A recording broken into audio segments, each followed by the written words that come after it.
On voit que ça commence à être envahi par les saules au cœur de cette noue. Mais donc là, on remarque surtout c'est les berges abruptes qui sont défavorables au développement quand même de toute cette végétation, toutes ces élophytes, hydrophytes. Donc l'idée c'est de faire des pentes en pente douce ou des petites terrasses progressives pour avoir des variances de niveau d'eau qui vont permettre d'avoir tout un gradient de végétation. Et cette végétation va permettre d'accueillir une faune très diverse, donc notamment tout ce qui est libellules, donc demoiselles, libellules plus grosses, voilà. Donc on peut, j'ai pu observer que dans le fossé déjà, juste de l'autre côté du grillage, il y a déjà des petites demoiselles. Donc elles colonisent certainement le milieu, mais voilà. Donc là c'est vraiment une gestion, donc un reprofilage des berges.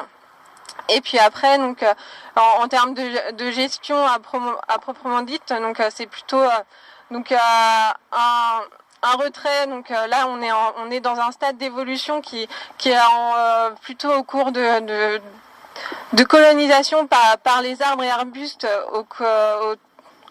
au cœur de cette noue. Donc on est plutôt dans un stade assez avancé de l'évolution d'un milieu comme celui-ci. Donc là il faudrait essayer de retirer tous ces végétaux qui commencent à couvrir la surface en eau libre.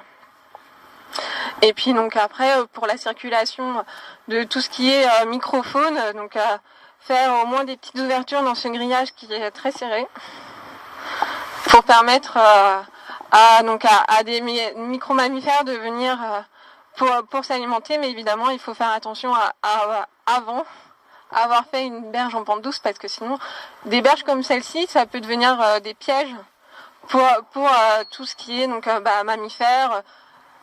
Il est très fréquent de voir des chevreuils, des lapins noyés parce qu'ils ne pouvaient pas se sortir en fait de ces milieux.